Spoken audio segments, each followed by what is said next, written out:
begin by asking Katrina, do you want to read the proclamation now, and then I'll go into my presentation? Yeah, I think if Shelley is ready, we'll do that. Sounds good. Yes, good morning, everyone. I'm Shelley Seitz with Iowa Workforce Development. I just wanted to highlight the reentry proclamation that Governor Reynolds signed for us. Are you able to see the proclamation on my screen? Okay, so back in 2019, Department of Corrections, IWD, United Way, a bunch of us partners had said that, we want to highlight reentry in our state. What could that look like? So historically, nationwide, it was pretty much the last week in April was considered a reentry week. So we drafted a proclamation. It was signed in 2019 and 2020. We changed it to Reentry Month, and we like to celebrate with lots of events and activities such as this conference every month. So the proclamation, I'll just read through it quick here, again, signed by Governor Reynolds. Whereas the purpose of Iowa Reentry Month is to highlight the benefits of successful reentry and the importance of improving reentry outcomes for people returning from state and federal prisons, local jails, and juvenile facilities. And whereas in 2024, over 4,100 men and women were released back into Iowa's communities, with the vast majority of those people having committed nonviolent offenses. And whereas employment enhances an individual's independence, economic self-sufficiency, purpose, sense of accomplishment, participation in the community, and can help lower recidivism for returning citizens. And whereas Iowa's current recidivism rate is at 35.8%, and in order to lower this, we must work collaboratively between key partners such as corrections, workforce, education, and reentry community service providers.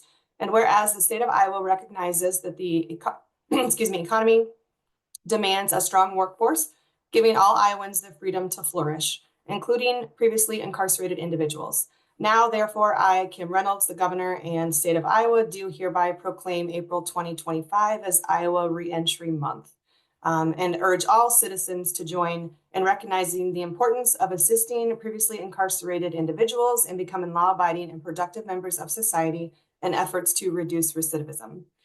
So again, we wanted to share that. We got that signed just late last week, just in time for the conference. So we wanted to make sure that we shared with everyone. So Jerry, I'll go ahead and turn it over to you for your presentation. Perfect, thank you. And I think Katrina's going to pull up the slides here, but I do want to begin by just telling everybody that I've been thoroughly impressed with the conference, and I know several others have commented in the chat. So kudos to everybody who was involved in organizing this. I sat through all of them yesterday. I wasn't sure I was going to be able to find time to get to all of them, but I couldn't pull myself away. So I ended up watching all of the presentations yesterday, and I thought it was a wealth of information. So I'm happy to be here this morning to talk about our Polk County Criminal Justice Coordinating Council. This is a picture that was taken last year of our council. Obviously, it's a little bit dated with some transitions that have taken place, but I thought I'd begin, first of all, by talking about what is a CJCC, and then we'll get into what our CJCC is about. So it's an established body of key criminal justice, government, and community stakeholders that convene regularly to identify systematic challenges and work collaboratively to improve local criminal justice systems. And what's interesting about the makeup of the Criminal Justice Coordinating Council is it's an opportunity for people to get together on a scheduled basis that may not have the opportunity to get together regularly. So it serves a valuable purpose in that it provides a venue for everybody to get together every other month, in our case, to kind of talk about what's going on in our criminal justice system. So next slide. I also want to mention at this point, there's essentially 90 criminal justice coordinating councils across the United States. We're one of two here in Iowa that I know of. I know that Iowa City recently established CJCC, and I know that because I was invited to come down to Iowa City and talk to their CJCC about what we're doing here in Polk County. We here in Polk County are also a member of the national network of CJCC directors that are sponsored by the Justice Management Institute and the National Institute of Corrections. So I'm able to get together yearly with other CJCC directors and learn from their experiences, and gives you an opportunity to network and see what's working in other areas of the country as well.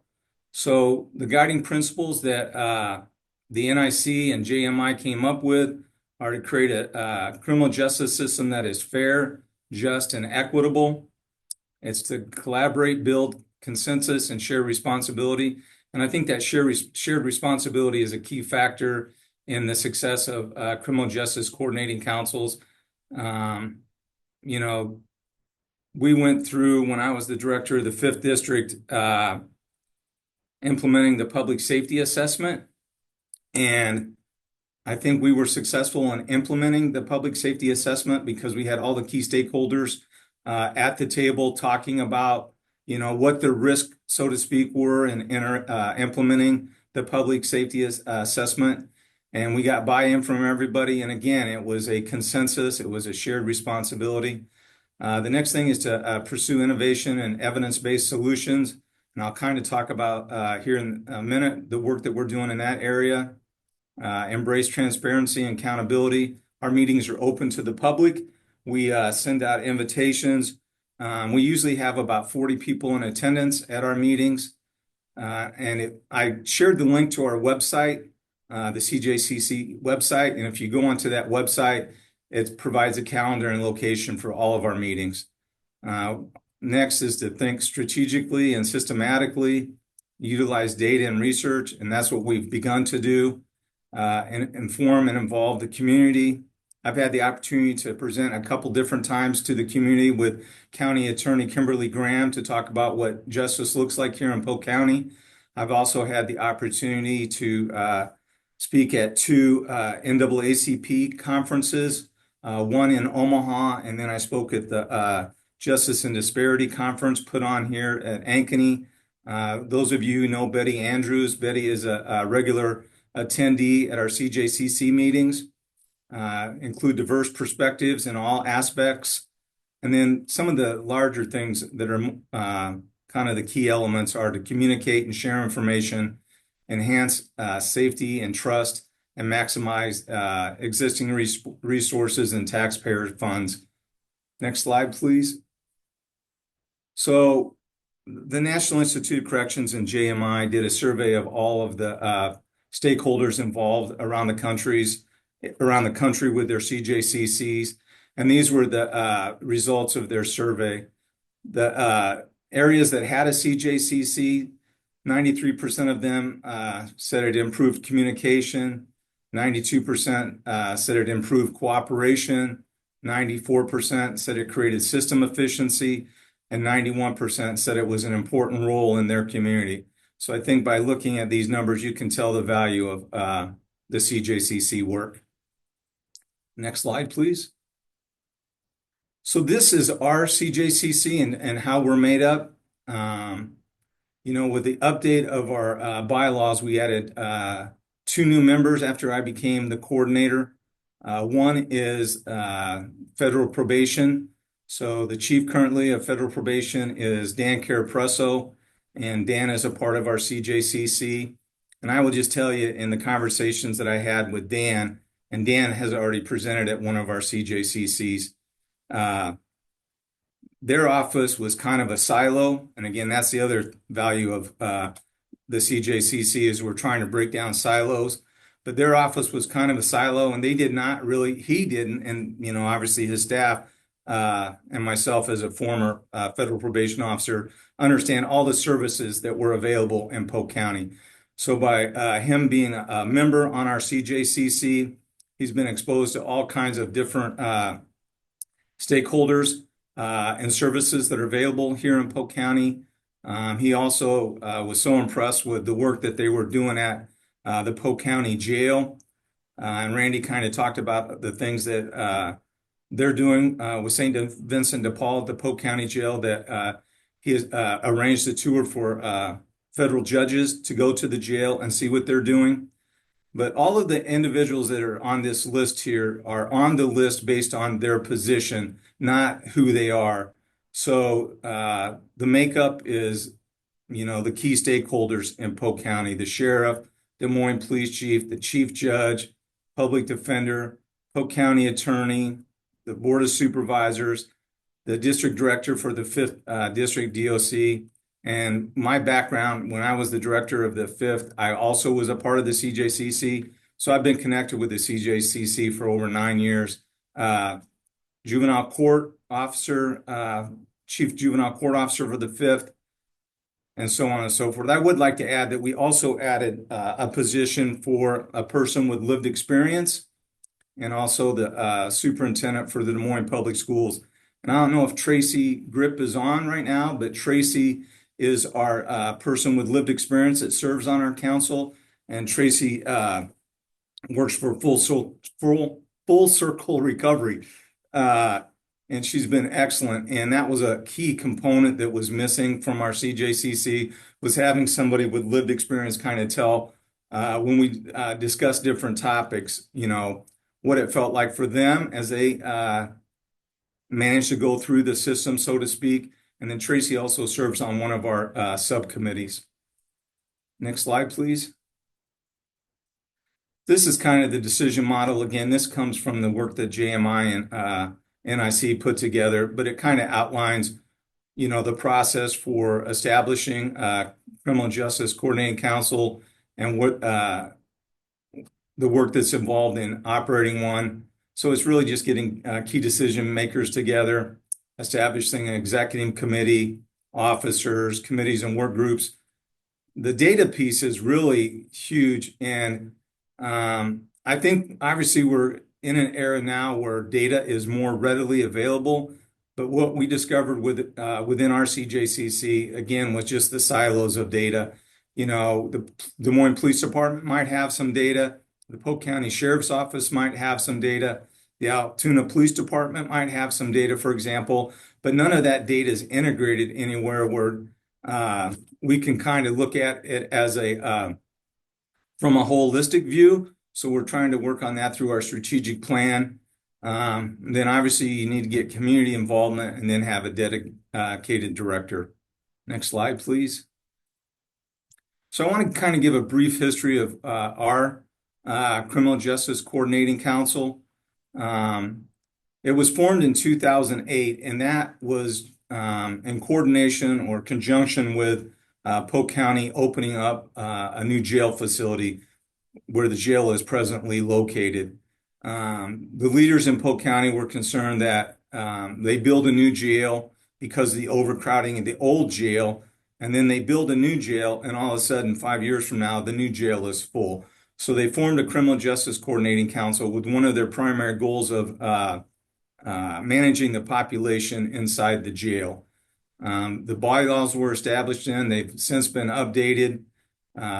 Back then, the meetings were chaired by one of the 2 Polk County supervisors who serve on the council, and that's kind of been maintained over the years. And then there was a contracted part-time liaison position added in 2013 to serve as a point of contact, work on initiatives at keeping jail population down, and establish agenda topics. And many of you might know Gary Sherzan, but Gary was the liaison for the Polk County CJCC. I do want to highlight some of the significant accomplishments that were achieved by the CJCC since 2008. The sequential intercept model mapping was completed. And for those of you who are familiar with that, it's basically getting a group of stakeholders together to identify the gaps in services. They were able to implement crisis intervention team training for local police departments. I kind of talked about the public safety assessment. We were able to implement a validated risk instrument for pretrial services. And even after the public safety assessment was no longer used, we were able to get the screening tool that was in place prior to the PSA. Sarah Finneran with the Department of Corrections was able to validate that tool and demonstrate that it was moderately predictive. And she presented to our CJCC and got all of the stakeholders bought into the fact that this was an instrument that could help the court make informed decisions about who to release and under what conditions at pretrial services. We've been able to implement inpatient drug treatment at the jail. Steve Haverman this morning talked about the Sobering Center and Life Services Center. That started with conversations at the Polk County CJCC. In terms of population management, Chief Corey Williams presented at one of our CJCC meetings last fall and explained to the group that when they had a consultant come in, that consultant predicted that the Polk County Jail would have twice the population that it does right now. And the jail population has continued to remain static.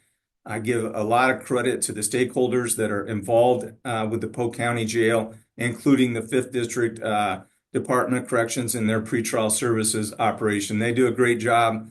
They go in every morning and interview approximately 40 to 50 individuals and make recommendations to the court. And a lot of those recommendations are they're able to get people released from the jail and keep the population numbers down. And if any of you haven't been to the jail, I would really encourage you to reach out and try to get a tour. The best way to describe it, it's a Fortune 500 company inside of a jail.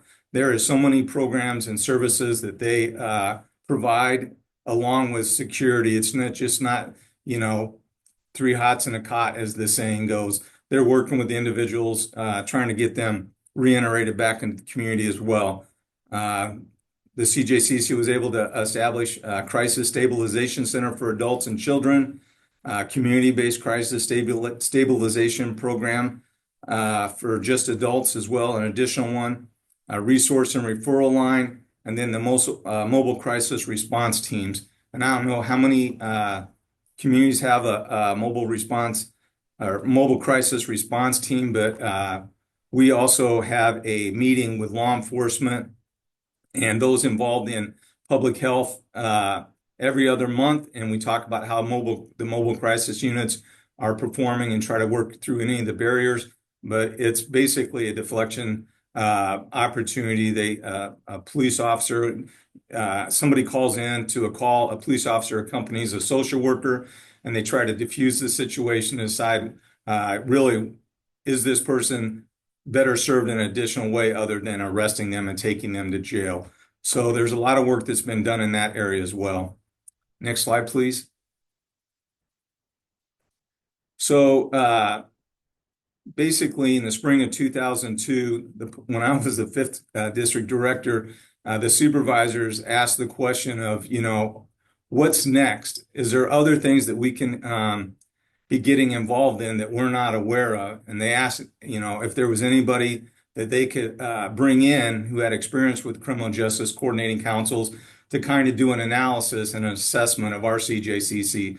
So we were able to contract with Christy Danford. And for those of you who don't know Christy, she was the director of the Charleston, South Carolina CJCC.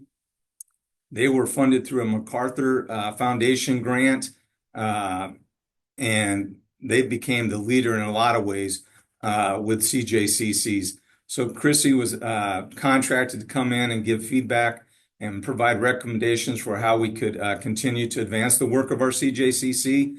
Her work included reviewing the bylaws, meeting minutes, handouts, and then she conducted several interviews with key stakeholders to find out, what was working, what could be done differently, what they liked, what they didn't like about the CJCC. And then she presented those findings to the full body of the CJCC in the spring of 2023. Next slide, please. So here's what she found in evaluating our CJCC at that time. There was no schedule for future meetings during the calendar year. Essentially, what was happening was if there was an agenda item that rose to the surface that made sense for the CJCC to get together, then at that point, the liaison would send out an invite with some different calendar dates to see, if it would work for people. And clearly, most of us know that when you do it that way, it's hard to get everybody to rearrange their schedule if they've had prior engagements to be able to make it. So one of the recommendations was to, at the beginning of every fiscal year, well, calendar year actually, schedule meetings out for the rest of the year. So we've been doing that now. This is our second year. The second thing was community engagement was not present at the meetings. The common line was that going to a CJCC meeting was almost like Groundhog's Day. Generally speaking, the Polk County Sheriff's Office would get up and talk about the jail population.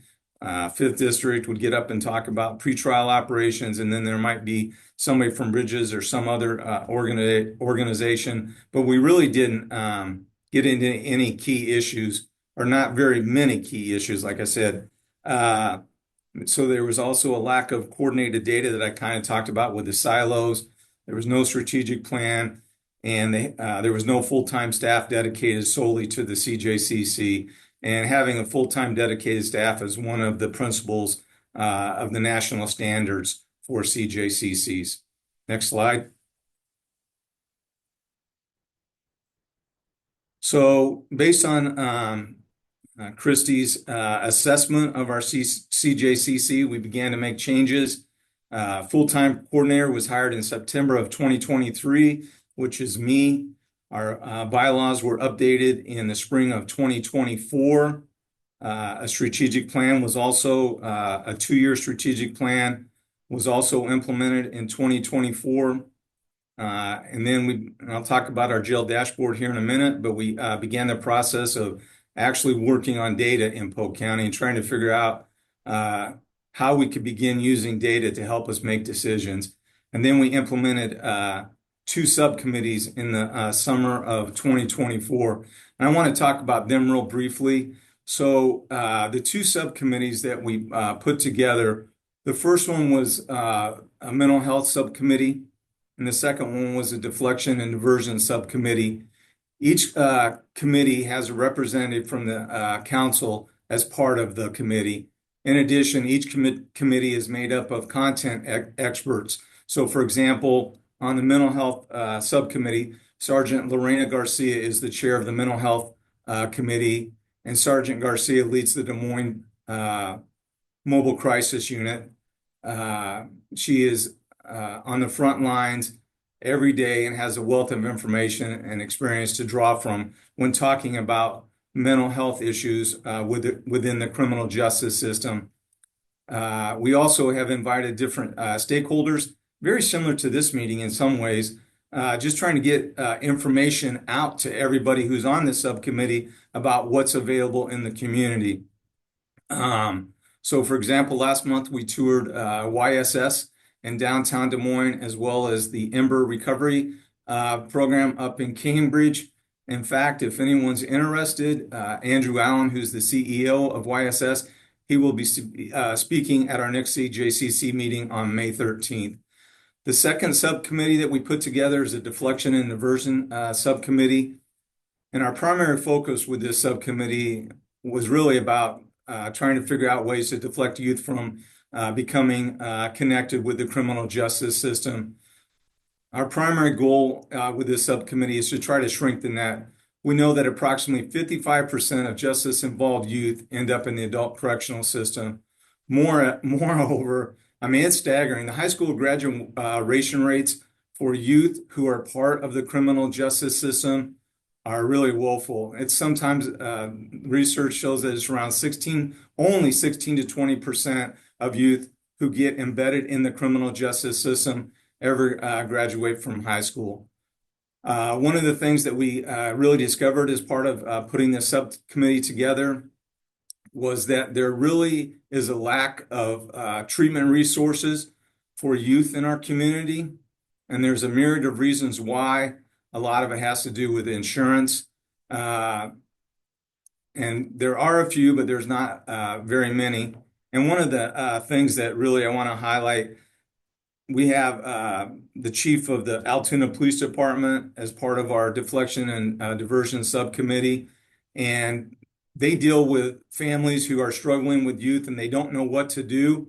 And one of the common misperceptions or not misperceptions, I guess, strategies that were used was that police officers were told that, well, if you charge that youth, you can get them referred to juvenile court services and they can begin working with that youth. And that is absolutely not the approach that we should be taking. Again, if you just look at the research and statistics, you don't want youth, especially low-risk youth who are struggling with low-risk behavioral issues, to be embedded in a youth criminal justice system. So through our subcommittee, we've been able to help educate law enforcement about what services are available to youth in the community if there's things that they're presenting that law enforcement is struggling with trying to address. Another thing that we're working on, again, our goal, and I think it's self-explanatory, but the whole thought is if you can reduce the number of youth that are entering the criminal justice system, you reduce the number of adults entering the criminal justice system. And, you know, if you can get youth through high school, the opportunities that are available to them with a high school degree is so much greater than if they don't have that. One of the really promising programs that we discovered here in Polk County is the West Des Moines Youth Justice Initiative. And I wasn't familiar with it. Chief Stallman, Chief of the Altoona Police Department, and I went out to a ribbon cutting that they had out in West Des Moines last fall for their Youth Justice Initiative. It's actually been around for 25 years. It started as a really small program and has evolved, but it's a collaboration between the City of West Des Moines, the West Des Moines School District, and the West Des Moines Police Department. It's a diversion and prevention program. They create structured activities for youth, including weekly evening study tables, while also offering restorative justice components for those who were referred through a formal diversion. So really what they're trying to do is, rather than embed a youth in the formal criminal justice process, they're the police in West Des Moines and the SROs are referring these youth to the Youth Justice Initiative. So we took that information back to our subcommittee, and what we're trying to do right now is model that program in Altoona in a similar way. So we've already gotten support from the Altoona Police Department, the Polk County Sheriff's Office, the Southeast Polk School District, the Altoona Chamber of Commerce, the Lutheran Church of the Cross, and Caring Hands Food Pantry and Thrift Store, who's obviously a partner with St. Vincent de Paul, along with many other stakeholders. And we've also held several meetings, and we are hopeful that we can launch this initiative sometime this fall. We're also banking on being able to replicate this model in other communities in the future. If you talk with educators and school resource officers, there are a number of kids that exhibit behavioral issues that if we can get out in front of them, we can stop their behavior from escalating. And that's another positive thing. Stacy Nessie is a social worker with the Des Moines public school system. She serves on our subcommittee, and the information and statistics that she provides, I don't know that a lot of people would have an appreciation for what our educators and our SROs go through in dealing with youth. You know, I think there was a conversation yesterday on homelessness.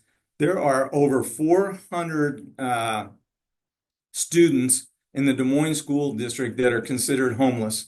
That doesn't mean they're on the streets, but it means they have no permanent housing.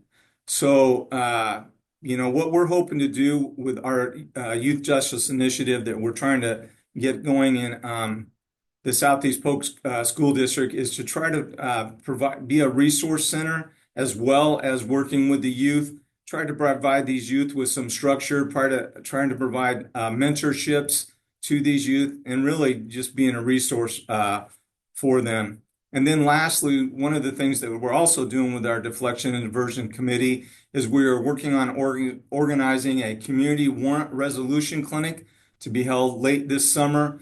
The purpose is to resolve outstanding warrants for low-level offenses, no felonies. This program has been successfully implemented in Missoula, Montana, and myself and Polk County Attorney Kimberly Graham sat in on a meeting with the three magistrate judges.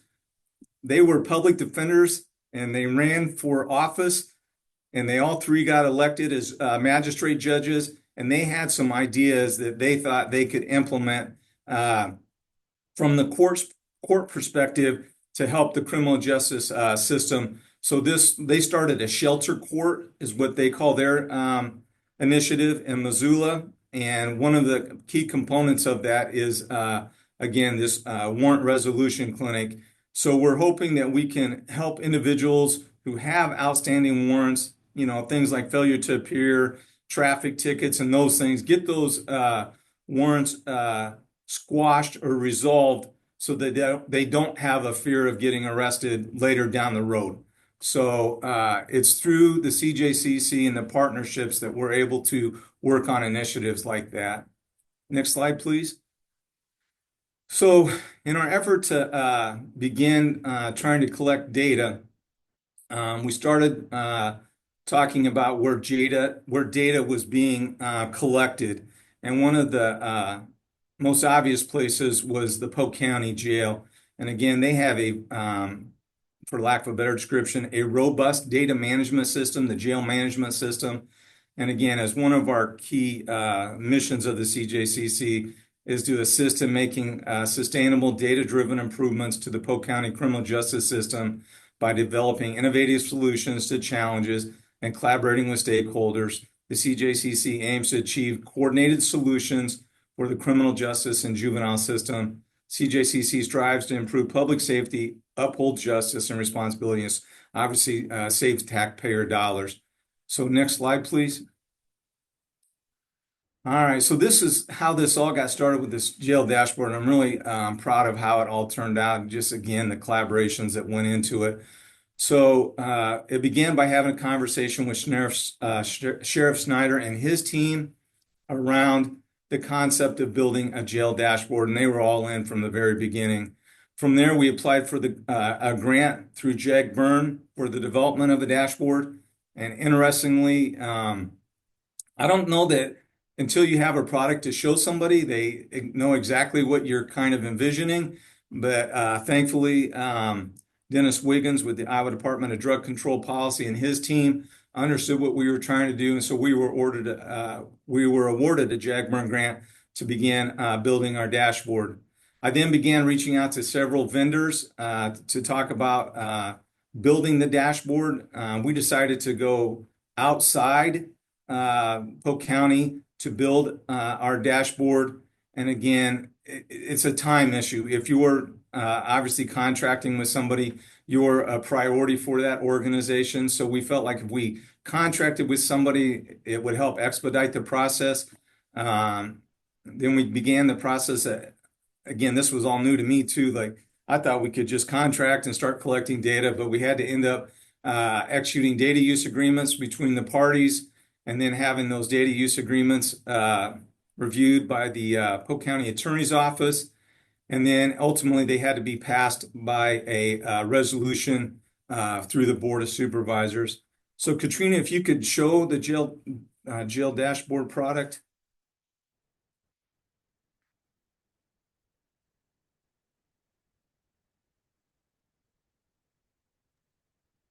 Okay, patience is a virtue, folks. All good.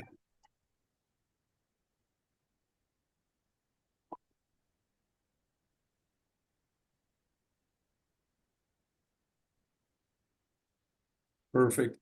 All righty. So if you can just slide down a little bit, there you go. So we began meeting with the sheriff, his command staff, and Corey Williams and their data analysts, and talking about what are things that would be good to know about the population in the jail. And we wanted to make it simple enough that anybody that came to the website, and we have explanations at the top for everything, but we just wanted to provide a snapshot view. And I also think one of the positives that came out of this was just having knowledge about who is in our jail. So much of what you see on the news about who's being arrested, those aren't the typical cases that end up in the jail. They are cases that do end up in the jail, but they aren't what you typically see. So if you look at the highest charge per inmate booked, and what we did in refining this data was to only collect data on the highest charge. So there's two individuals that were arrested last month for a Class A felony. I think on the Class B, you could see, Katrina, I think there was like 7 or something. Mhm. Yeah.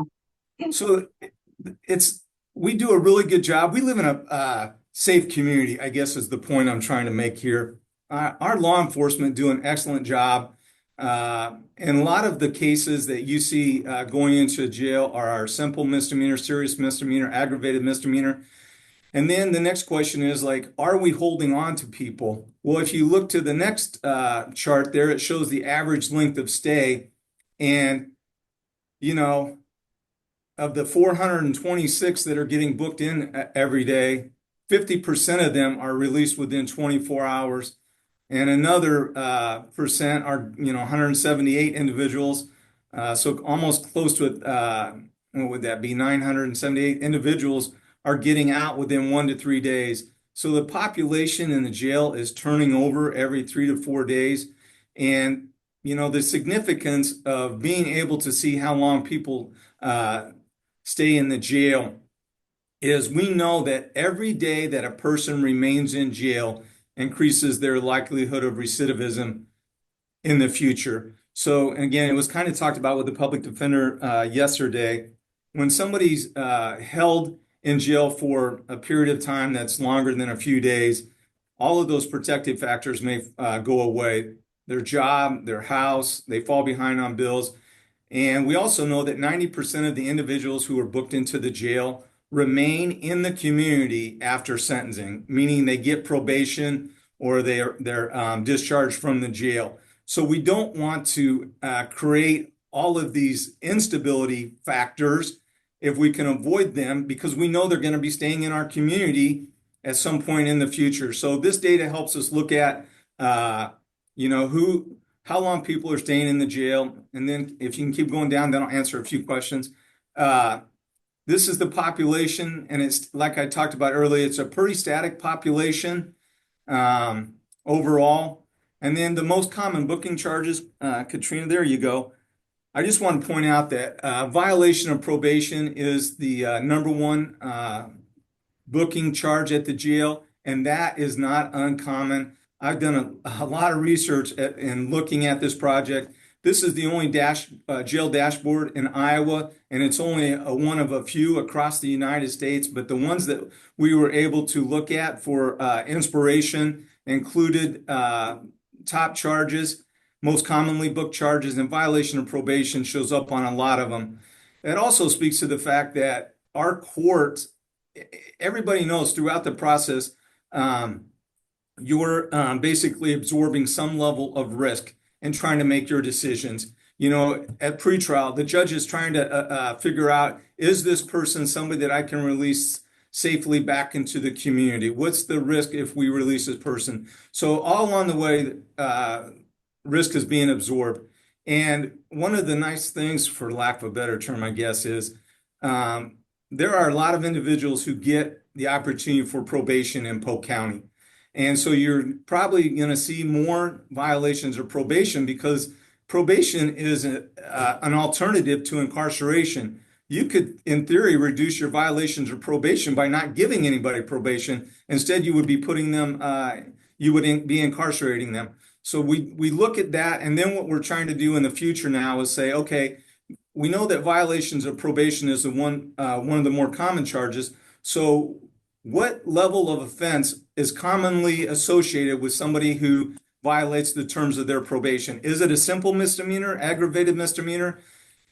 Driving while barred is one of the ones that I think gets a lot of people.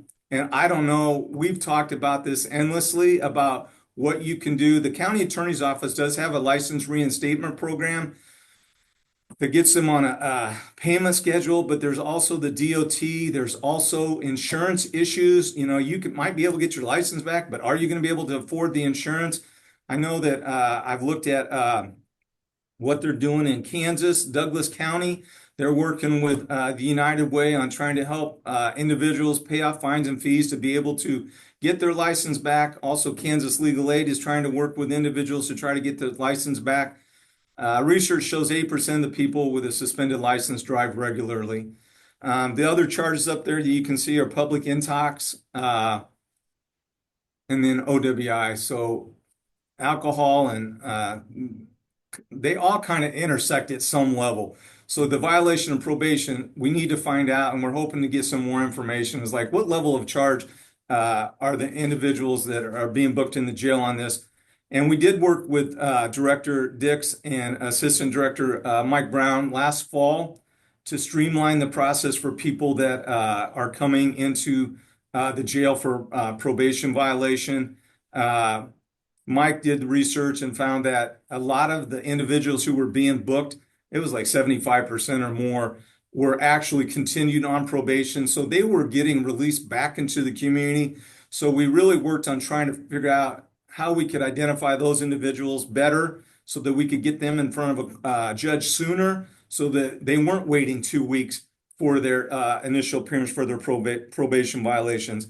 So again, a lot of the data that we've been able to collect with this dashboard will be used down the road to help guide other decisions about how to improve our criminal justice process in Polk County.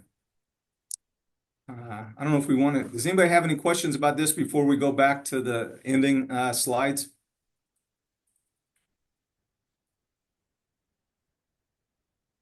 So one of the questions is there talk about getting the jail dashboard out to other counties?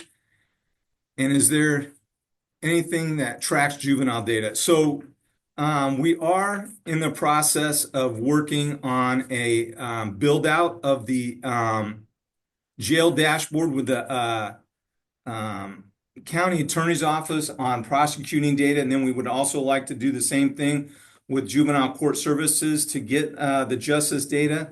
I can tell you that, in my humble opinion, the reason that these jail dashboards are not necessarily available in other communities at the present time is just the amount of coordination that went into building this jail dashboard.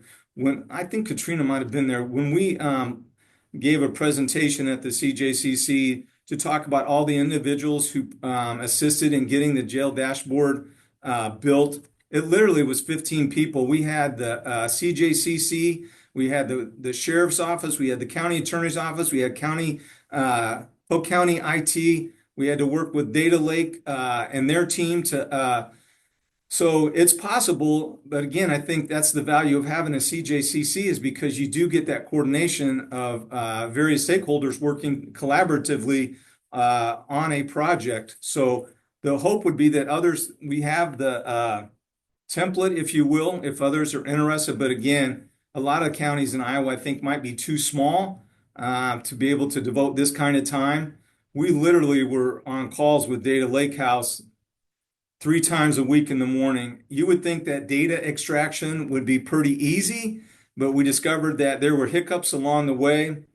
For example, we had a chart in there about the number of bookings by arresting agency, and we discovered that along that process, the booking form had different places on it where arresting agency was listed. And so it wasn't being filled out the same way uniformly. And when you build codes and logic to pull data, that logic is pretty specific to one thing. So we had to go back and the Polk County Sheriff's Office actually ended up changing their form. So we believe moving forward that we won't have any gaps there. We have not listed as one of the agencies in the current dashboard, but as we move forward, but there were lots of things that we were able to clean up with data as we went along. But it just took a commitment from the Sheriff's Department, their IT staff, Chief Williams, Sheriff Snyder. Everybody was kind of supportive of this, so that made a huge difference. Yeah, so that's so I was going to just talk about the takeaways, and there we go. So when we started this jail dashboard, the question initially obviously was why. What are the questions that data can help us answer? Then we talked about what the key performance indicators are, and I thought we did a pretty good job with the demographics. We also included a chart on the housed and unhoused. I will just tell you that a lot of the information within those areas are self-reported. So whatever somebody tells you, are they housed or unhoused? It's whatever. We're not doing research to find out, their actual housing status. It's whatever they tell us. Then the data source, where's the data stored? That's really huge. That's what we're trying to work on with the county attorney's office right now is where is the data and how can we connect to that data to bring it across to begin sorting through it.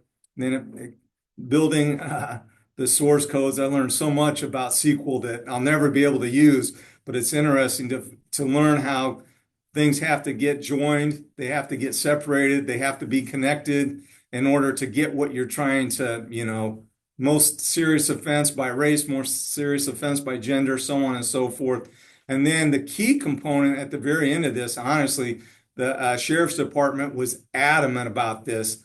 They said that we are not publicly posting any data until we are 100% that the data that we have collected is accurate. So we were doing constant data polls to confirm that what Data Lakehouse was showing in their on their side of the equation was the exact same thing that the jail was showing on their side. So again, those were the calls that we had every morning. I mean, there was one chart that each side was off by 2, but we spent an hour trying to figure out why we were off by 2.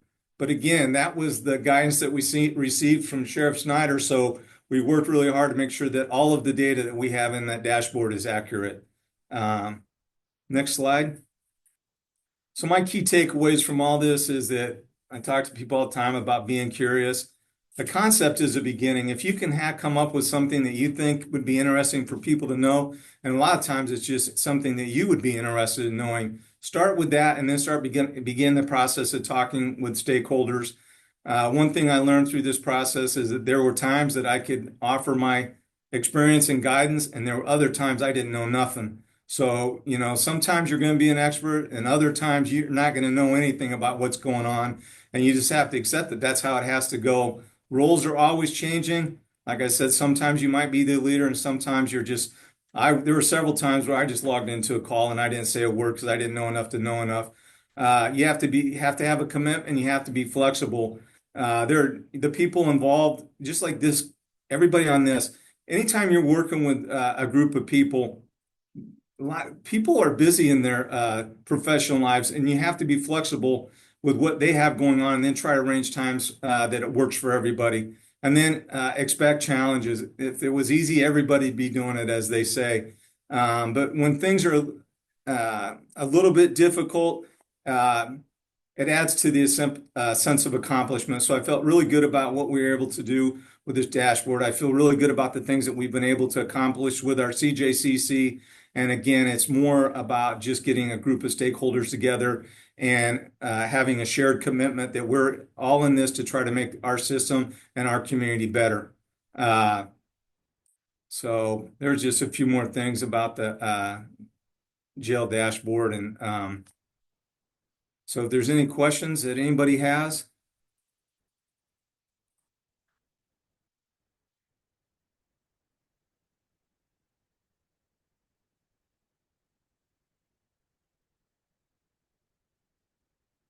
Is it because lunch is right around the corner?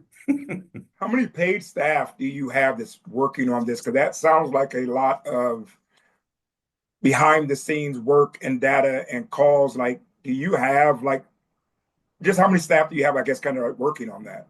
Or is it all volunteers? No. So myself, I'm the coordinator of the CJCC. I'm paid staff. And that, to your point, Charles, that's, when you talk about, are there dashboards in other places? It Yeah. took a commitment from the sheriff's department to have their two IT staff members participate in this project. And again, that's what I was talking about with the flexibility. I mean, they're already doing stuff on a daily basis at the jail. So this jail dashboard became an add-on to their daily duties. But they were able to, again, because of the commitment of the sheriff, be able to set aside time for us to be able to meet. And then that's why we contracted, that's why we chose to contract with an outside vendor so that it became a project that we could have them build. And I forgot to add, we built this jail dashboard so that once we get it built, nobody has to touch it. So Polk County doesn't have to touch it. There's already a feed that goes in at the first of every month, and all of the codes are already established. So it refreshes itself with all the codes with the next month's data. So again, it's a backwards view. So March shows February data, April will show March data, but we built it in such a way that now that the jail hasn't had to be involved, and everything will continue to pull data without having to continue to utilize other people's valuable time. So that was a Thank you. key also.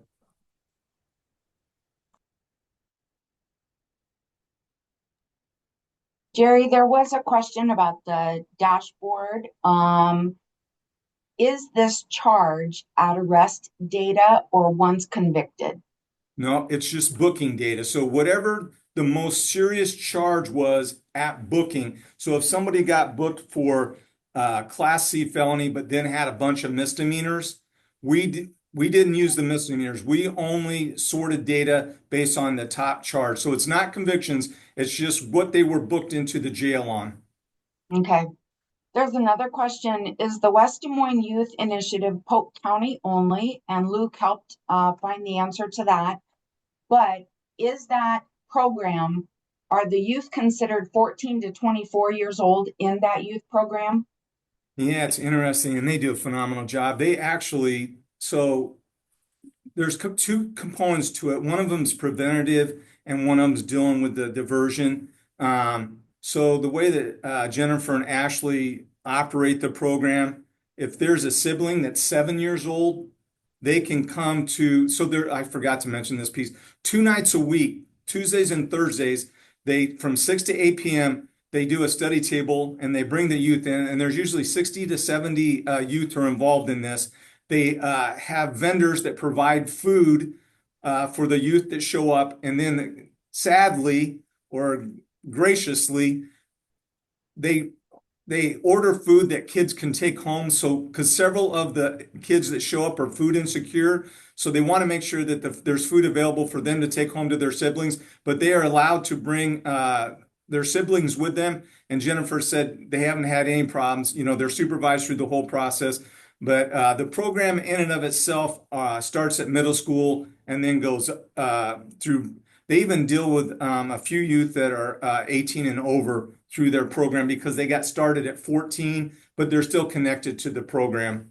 I mean, it's amazing. Honestly, I was just so impressed when I went out and sat through, and they have a bus now. They go around to apartment complexes to pick up youth who want to come to the study table. They provide them with computers if they don't have computers.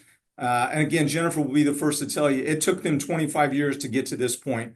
But we think that it's such a cool program that we're wanting to do it in the Southeast Polk School District. And again, it's based on the need that we hear from educators at Southeast Polk about the youth that they're dealing with and the problems the youth are exhibiting. Thank you.